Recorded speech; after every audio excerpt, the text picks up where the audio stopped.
जय हिंद दोस्तों, स्वागत है आपका अरोड़ा यस एकेडमी में। हमारी जो पॉलिटिक्स सीरीज चल रही थी उसी के अंतर्गत हम संसद के जो मूलभूत नियम हैं, विनियमन है, चर्चा है, उनके बारे में चर्चा कर रहे थे। और अब तक हमने संसद का जो कानून बनाने की प्रक्रिया है उसको अच्छे से फिनिश कर लिया था। इसके बाद आज ही हमारा लास्ट लेक्चर रहेगा संसद का, यानी कि आज हमारी संसद को हमने अच्छे तरीक़े से कंप्लीट कर लिया है। और इस लेक्चर के बाद आपको कहीं पर जाने की आवश्यकता नहीं है। इन वीडियो को 1 से 2 बार देखिए और क्वेश्चन लगाइए, आपके संसद के सारे क्वेश्चन यहीं से बन जाएंगे। तो चलिए अब हम बात कर लेते हैं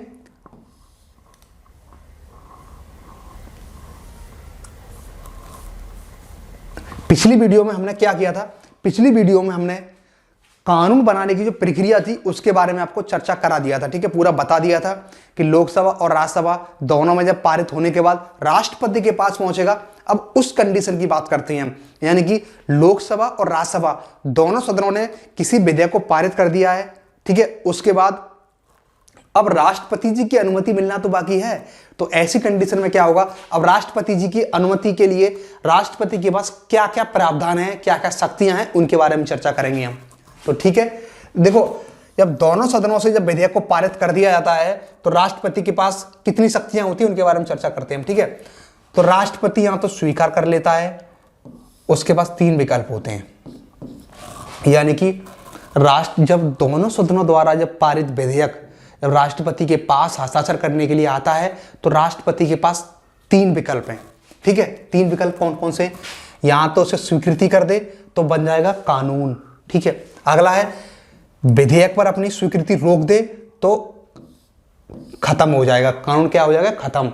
अगला होता है पुनर्विचार के लिए वापस कर दे, ठीक है। उसे क्या करे, दोनों सदनों में पुनर्विचार के लिए वापस कर दे, ठीक है। अब दोनों सदनों में जब वापस कर देगा फिर दोबारा फिर वो लोग संशोधन करें या ना करें और दोबारा उसे राष्ट्रपति के पास भेजना पारित करके, तो ऐसी कंडीशन में राष्ट्रपति को बाध्य किया गया, राष्ट्रपति को हस्ताक्षर करना ही पड़ेगा, ठीक है।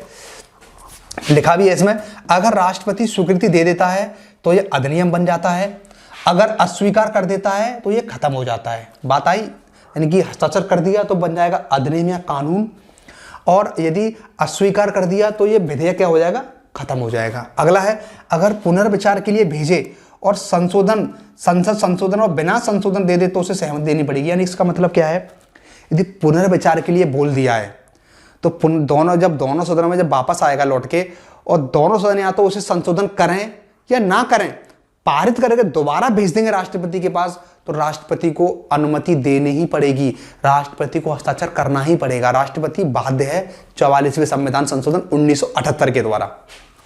बात क्लियर है, ये तो हमारी बात होगी क्लियर, ठीक है। राष्ट्रपति की जब स्वीकृति अस्वीकृति के बारे में, ठीक है। अब बात करते हैं थोड़ा धन विधेयक के बारे में। ध्यान रखना, धन विधेयक वेरी वेरी मोस्ट इंपोर्टेंट, क्योंकि यदि धन विधेयक यदि पारित नहीं होता है, देखो हमने साधारण विधेयक पढ़ लिया, अब पढ़ रहे हैं हम धन विधेयक। धन विधेयक वेरी वेरी मोस्ट इंपोर्टेंट। कैसे इंपोर्टेंट है, यदि धन विधेयक पारित नहीं होता है तो ऐसी कंडीशन में क्या होता है, सरकार को इस्तीफा देना पड़ सकता है, इसलिए काफी महत्वपूर्ण हो जाता है।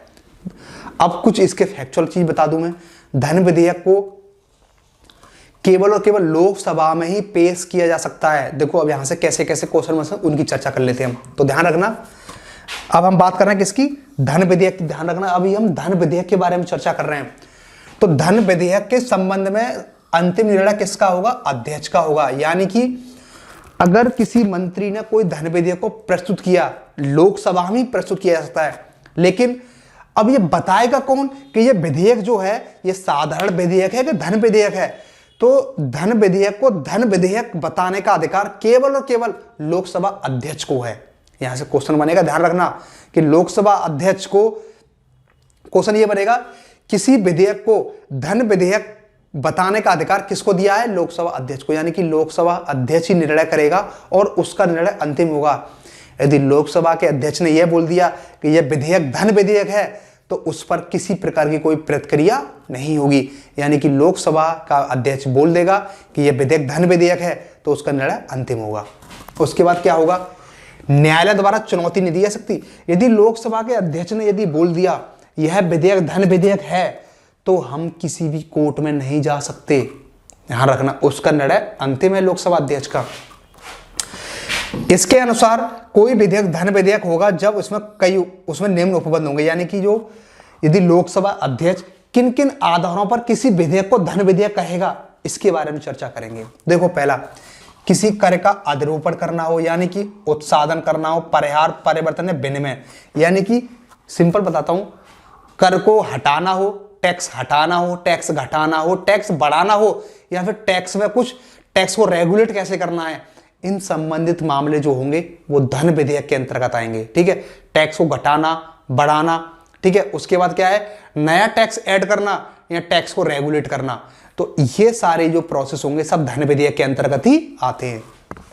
अगला क्या होगा, केंद्र सरकार द्वारा लिया गया धन का विनिमय करना, यानी कि जो भारत सरकार ने कहीं से यदि पैसा उधार लिया है, भारत सरकार ने यदि समझ लो आरबीआई से पैसा उधार लिया है या फिर किसी अदर संस्था से पैसा उधार लिया है, तो उसके बारे में भी परिचर्चा होगी, वो धन विधेयक के अंतर्गत आएगी। देख लो, केंद्रीय सरकार द्वारा उधार लिए गए धन का विनियमन भारत की संचित निधि या आकस्मिक निधि की अभिरक्षा, ऐसे किसी निधि में धन जमा करना या उसमें धन निकालना, यानी कि संचित निधि में पैसा डालना, पैसे को निकालना, आकस्मिक निधि है, ठीक है, उससे पैसे को निकालना, या भारतीय सरकार जो किसी से उधार लेगी, तो ये सारे मामले हैं लौट फिर के पैसे से संबंधित, तो सारे मामले क्या होंगे, धन विधेयक कहलाएंगे।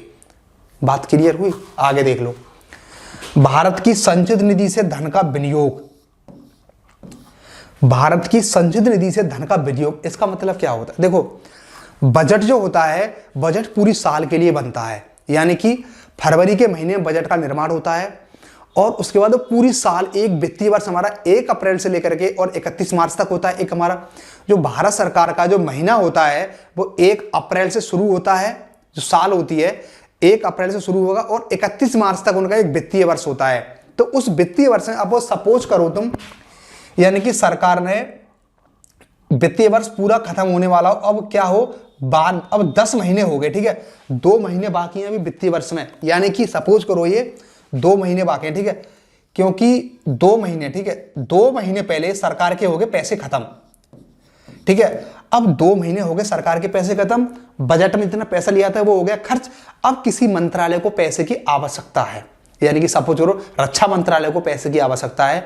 अब रक्षा मंत्रालय के लिए बजट में उन्होंने 200 करोड़ रुपए आवंटित किए थे, लेकिन वो पैसे हो गए खर्च, और भारत सरकार को इमरजेंसी में किसी देश से कुछ रक्षा हथियार लेने हैं, तो ऐसी कंडीशन में रक्षा मंत्रालय पैसे किससे लेगा, यानी कि भारत सरकार क्या करेगी, उस संचित निधि से पैसे निकालेगी, ठीक है, उस संचित निधि से पैसे निकालेगी, इसी को बोलते हैं विनियोग विधेयक, ठीक है, यानी कि अपनी जो 2 महीने में जो खर्चा पूरा करना है सरकार को पैसे का, उस पूरे 2 महीने के खर्चे के लिए जो पैसे सरकार निकालेगी, कहां से निकालेगी, संचित निधि से निकालेगी, तो उसमें क्या करना पड़ेगा, उसको विनियोग विधेयक पारित करना पड़ेगा, और विनियोग विधेयक पारित करने के बाद सरकार क्या कर सकती है, संचित निधि से 2 महीने के लिए या फिर जो समय बचा है उसके लिए पैसे निकाल सकती है।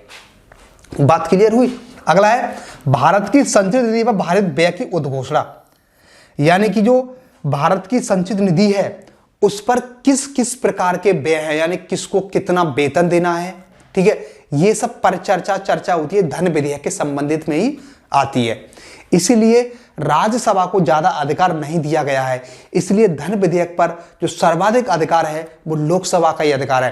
क्यों अधिकार है? इसलिए अधिकार है, यदि राज्यसभा का भी समान अधिकार होता तो ऐसी कंडीशन में समस्या उत्पन्न होती, क्योंकि लोकसभा में क्या होगा, वर्तमान जो सरकार होगी उसका बहुमत ज्यादा होगा और लोकसभा में धन विधेयक आसानी से पारित हो जाता है, क्योंकि राष्ट्रपति की पहले अनुमति ली जाती है, राष्ट्रपति अनुमति दे देंगे, उसके बाद लोकसभा में पहुंचेगा और लोकसभा इसे पारित कर देती है, राज्यसभा में पहुंचता है, राज्यसभा पारित करे या ना करे फिर भी वो सहमति मान ली जाती है। विनियोग विधेयक क्लियर हुआ, यानी कि सरकार को वित्तीय वर्ष के समय होने से पहले, ठीक है, कुछ खर्चे के लिए आवश्यकता होती है, उस खर्चे की पूर्ति करने के लिए जो पैसा संचित निधि से निकाला जाएगा उस पैसे को क्या बोलेंगे हम, विनियोग विधेयक के माध्यम से पैसा निकाला है वो। बात क्लियर हुई? आगे देख लो। अब उम्मीद है कि आपने समझ लिया होगा अच्छे से।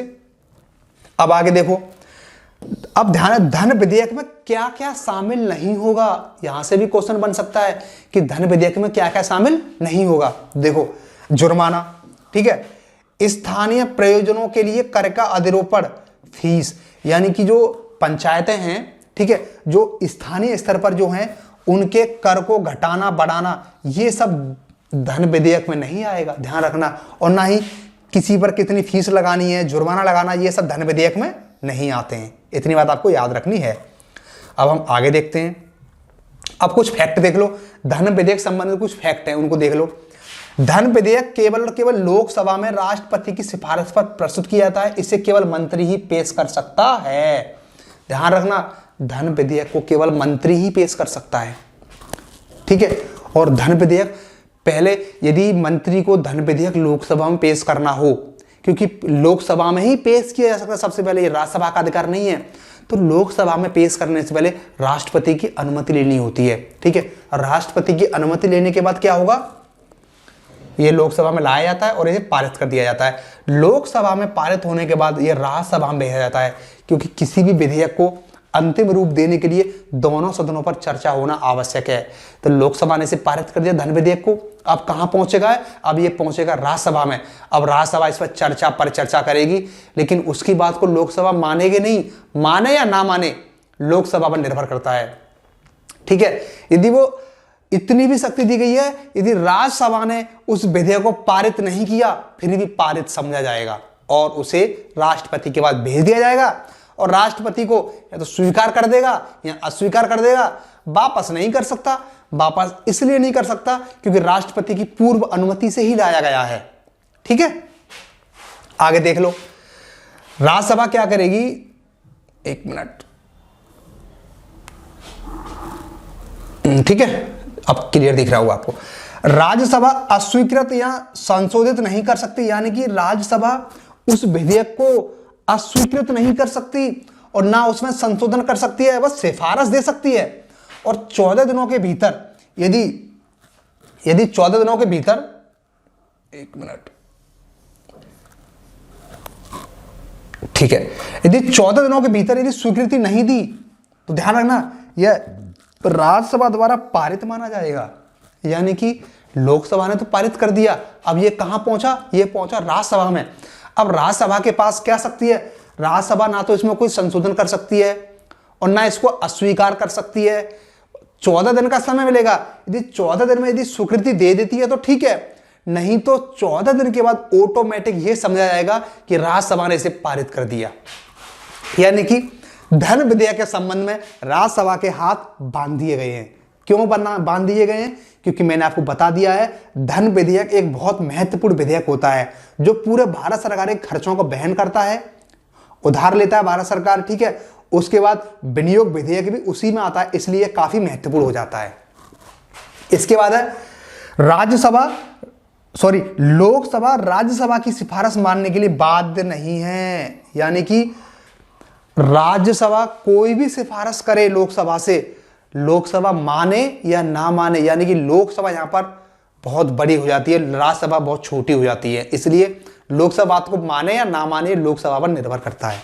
इतनी बात क्लियर हुई। अब देखो आगे, अगर सिफारिश मान लें तो इसे संयुक्त रूप से पारित समझा जाता है। और साधारण विधेयक में दोनों की शक्ति समान है, लेकिन धन विधेयक में राज्यसभा की शक्ति सीमित है। यानी कि यह साधारण विधेयक है तो लोकसभा की और राज्यसभा की शक्ति समान है, लेकिन धन विधेयक के संबंध में लोकसभा की शक्ति राज्यसभा से ज्यादा है, ठीक है। क्योंकि लोकसभा ने अगर पारित कर दिया तो समझ लो राष्ट्रपति के हस्ताक्षर ही बाकी है और कुछ नहीं है। राज्यसभा उसको कुछ भी नहीं कर सकती, बस सिफारिश दे सकती है, बस माने या ना माने लोकसभा पर निर्भर करता है। और 14 दिन के पश्चात ऑटोमेटिक पारित समझ लिया जाएगा, ठीक है। इतनी बात क्लियर हुई। अब थोड़ा और देखते हैं हल्का सा इसे, ठीक है। हल्का देखो, यदि या तो राष्ट्रपति धन विधेयक को स्वीकार कर लेता है तो विधेयक पारित हो जाएगा, या रोक देता है तो खत्म हो जाएगा, लेकिन वापस नहीं कर सकता। वापस इसलिए नहीं कर सकता क्योंकि धन विधेयक जो होता है वो राष्ट्रपति की पूर्व स्वीकृति से ही लाया जाता है। पहले राष्ट्रपति के पास सूचना भेजी थी, राष्ट्रपति जी हम धन विधेयक को लेकर के आ रहे हैं, राष्ट्रपति कहते हैं ठीक है, हस्ताक्षर कर देंगे, ठीक है आप जाइए। तो ऐसी कंडीशन, और ध्यान रखना धन विधेयक पर राष्ट्रपति अपनी स्वीकृति रोकते ही नहीं है, अनुमति दे ही देते हैं। ठीक है, क्लियर हुई बात। सामान्यतः पहले राष्ट्रपति से स्वीकृति ले ली जाती है। वही बात, धन विधेयक लाने से पहले राष्ट्रपति की स्वीकृति आवश्यक होती है और कर दिया था पारित। ठीक है, अब इसके बाद क्या होगा, अब पढ़ते हैं थोड़ा वित्त विधेयक के बारे में, थोड़ा देख लो हल्का हल्का 1-2 पॉइंट में। वित्त विधेयक जो वित्तीय मामलों से संबंधित, जैसे राजस्व या व्यय से संबंधित होते हैं, यानी कि कितना खर्चा करना है, ठीक है, कितना खर्चा करना है, कितना टैक्स आना है, तो इनसे संबंधित जो विषय होंगे वो सब इसी में आते। ध्यान रखना, प्रत्येक वित्तीय विधेयक धन विधेयक हो सकता है, लेकिन प्रत्येक धन विधेयक वित्तीय विधेयक, सॉरी ध्यान रखना, जो प्रत्येक जो धन विधेयक होता है वो वित्तीय विधेयक हो सकता है, लेकिन प्रत्येक वित्तीय विधेयक धन विधेयक नहीं हो सकता। नई बात हुई क्लियर? दोबारा बताता हूं, यानी कि ऐसे समझो आप,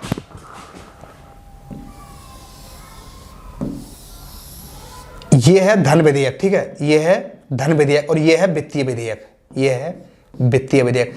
तो ध्यान रखना, प्रत्येक धन विधेयक वित्तीय विधेयक होगा, लेकिन प्रत्येक वित्तीय विधेयक धन विधेयक नहीं हो सकता, क्योंकि वित्तीय विधेयक में क्या है, राजस्व और व्यय से संबंधित सभी मामले आ जाते हैं इसमें, इसलिए वित्तीय विधेयक बड़ा होता है।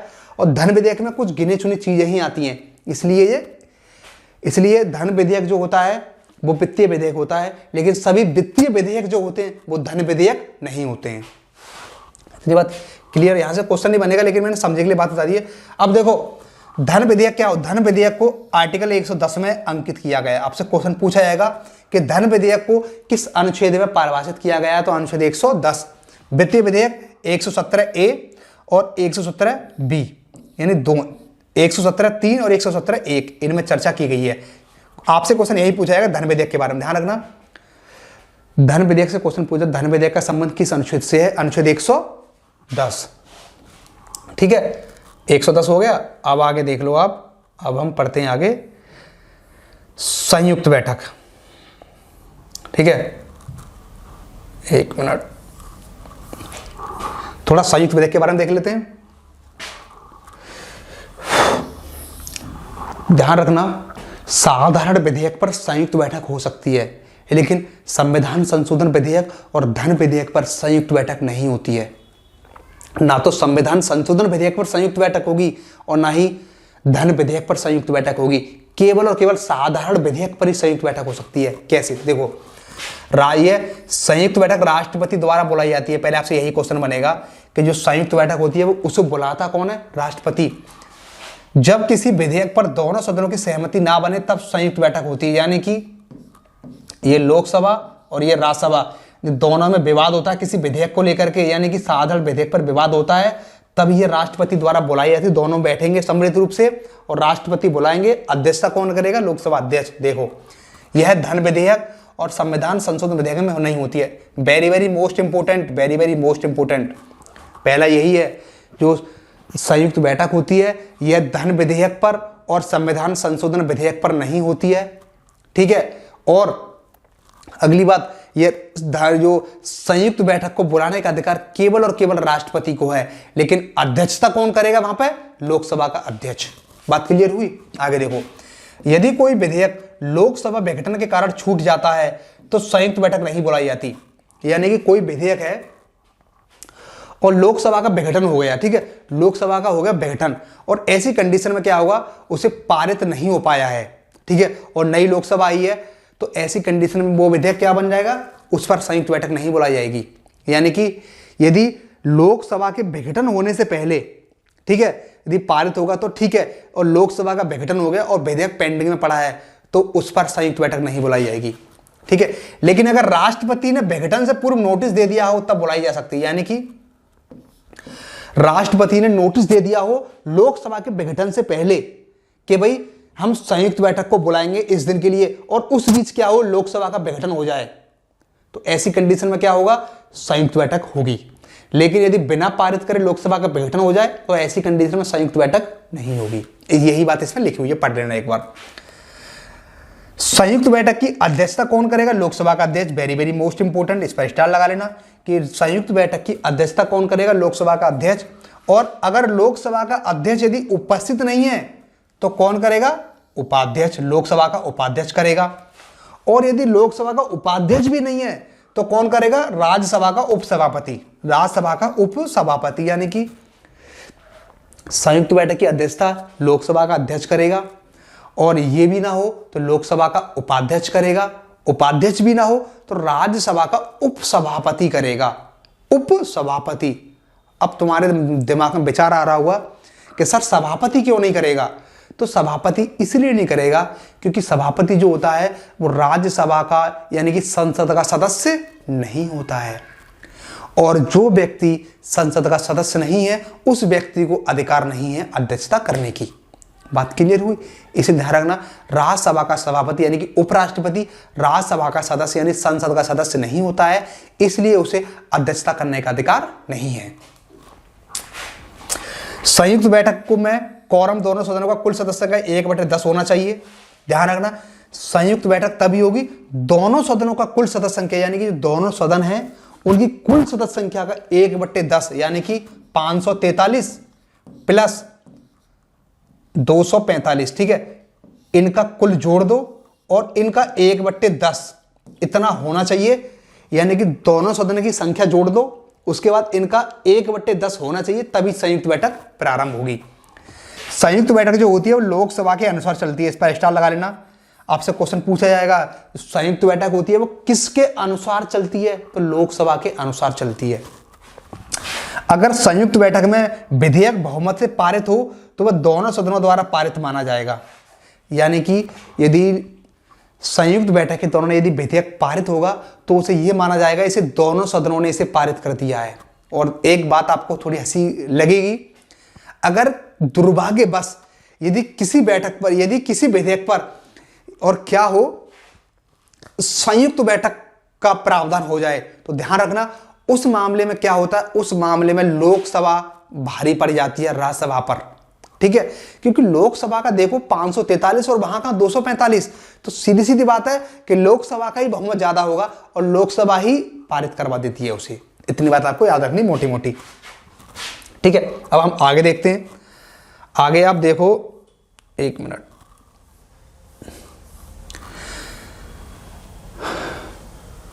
अब देखो संयुक्त बैठक जो बुलाई जाती है, संयुक्त बैठक में 2 परिस्थितियों में संशोधन है, यानी कि अगर संयुक्त बैठक के बारे में यदि हम बात करें, अगर अंतिम निर्णय ना ले पा रहे हों वे संशोधन जो इस विधेयक के पारित होने विलंब कारणों से अनिवार्य हों, यानी कि संयुक्त बैठक में 2 परिस्थितियों में संशोधन हो सकता है, यानी कि जो संयुक्त बैठक है उसमें भी संशोधन हो सकता है। 2 कंडीशन है, या तो अंतिम निर्णय नहीं ले पा रहे हो दोनों सदन, या फिर वे संशोधन जो इस विधेयक के पारित होने में विलंब कारणों से अनिवार्य हो गए हों, ठीक है। ये 2 ही कंडीशन है, संशोधन हो सकता है।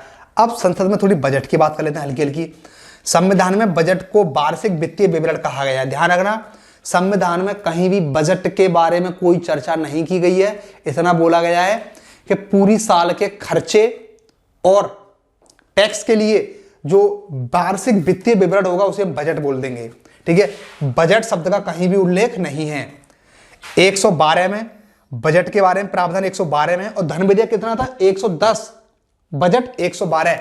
सरकार के अनुमानित प्राप्तियों और खर्च का विवरण जो 1 अप्रैल से लेकर 31 मार्च तक होगा, यानी कि सरकार के पास कितना टैक्स आएगा, सरकार कितना खर्चा करेगी, ठीक है, उन सब का एक वित्तीय वर्ष का जो विवरण होगा वो बजट कहलाता है। ये 1 अप्रैल से लेकर के और 31 मार्च तक होता है।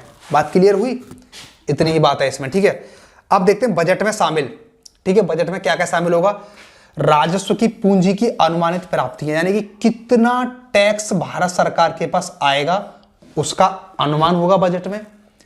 राजस्व बढ़ाने के उपाय एवं साधन, यानी कि टैक्स को और किस प्रकार से बढ़ाया जा सकता है, यानी कि भारत सरकार की जो आय है वो कैसे बढ़ाई जा सकती है। ध्यान रखना, भारत सरकार की जो आय होती है वो टैक्स ही होती है। अगला खर्च का अनुमान होगा बजट में, यानी कि कितना खर्चा करना है उसका अनुमान बजट में ही होगा। वास्तविक प्राप्ति एवं खर्च का विवरण, यानी कि कितना खर्चा होगा, ठीक है, कितना खर्चा होगा उसका पूरा विवरण बजट में दिया गया होगा। अगला है आने वाले साल के लिए आर्थिक और वित्तीय नीति, कर व्यवस्था, खर्च की योजना और नई परियोजना, यानी कि बजट में क्या होगा कितना टैक्स लगाना है, कितना टैक्स घटाना है, ठीक है, कौन कौन सी योजनाओं पर कितना खर्चा करना है, तो ये सब बजट में पूरे होते हैं। ध्यान रखना, जब बजट आता है तो बजट में क्या होता है, सरकार के पूरे साल का कार्यक्रम होता है, किस पर कितना टैक्स लगाना है, कितना खर्चा करना है, ठीक है, कौन सी योजना पर कितना खर्चा करना है, कौन सी योजना लाई जानी है, कितना टैक्स आना है, तो इन सभी आधारों पर क्या बनता है, हमारा पूरा बजट बनता है। इसका उल्लेख किसमें है, अनुच्छेद 112 में। बात क्लियर हुई। अब देख लो संसद में बजट के बारे में थोड़ा हल्का हल्का देख लो। अनुच्छेद 112 में बजट के बारे में प्रावधान है, बजट से संबंधित मामले में लोकसभा की शक्ति ज्यादा है, ठीक है, बजट के मामले में लोकसभा की शक्ति थोड़ी ज्यादा है। अगला, पहले रेल बजट और आम बजट अलग अलग था, अब केवल एक ही बजट बनता है 2017 से, यानी कि 2017 से पहले रेलवे का अलग बजट बनता था और जो हमारा भारत सरकार का आम बजट वो अलग बनता था। लेकिन अब क्या करें, दोनों को मर्ज कर दिया गया है 2017 से। अब 2017 से रेलवे का कोई अलग बजट नहीं है, बल्कि आम बजट में ही रेलवे के बारे में प्रावधान शामिल होता है। राष्ट्रपति हर वित्तीय वर्ष में बजट पेश करवाता है, यानी कि संसद में जो बजट को जो पेश करवाता है वो राष्ट्रपति ही है, ठीक है। अगला है, संसद किसी कर को कम या खत्म कर सकती है पर बढ़ा नहीं सकती, यानी कि ध्यान रखना, संसद किसी टैक्स को या तो कम कर दे, या तो कम कर दे टैक्स को, या फिर टैक्स को खत्म कर दे, लेकिन टैक्स को बढ़ा नहीं सकती संसद। इतनी बात क्लियर हुई। बजट को राज्यसभा में पेश नहीं किया सकता, पहले लोकसभा में ही पेश होता है, यानी कि बजट होता है उसको पहले राज्यसभा में पेश नहीं किया जाएगा, ये लोकसभा में पेश किया जा सकता है, ठीक है। बजट वाले व्यय में वेतन वगैरह आते हैं, पेंशन केंद्र की संचित निधि से नहीं, राज्य की संचित निधि से जाती है। इसके अलावा संसद जो तय करे वो व्यय है, यानी ध्यान रखना, बजट वाले व्यय में वेतन वेतन आता है, ठीक है, वेतन वगैरह आते हैं। पेंशन जो होती है वो केंद्र की संचित निधि से नहीं, बल्कि राज्य की संचित निधि से, यानी कि जो पेंशन मिलती है वो राज्य की संचित निधि से मिलती है, ठीक है। इतनी बात आपको इसमें देखनी है। इसके बाद अब वीडियो को हम यहीं पर हम फिनिश करते हैं और अगली टॉपिक में अब हम संसद की भूमिका के बारे में बताएंगे, ठीक है। तो चलिए, थैंक यू। एक पार्ट और बनेगा, इसको आप देख लीजिए और संसद आपकी फिनिश। चलिए, थैंक यू।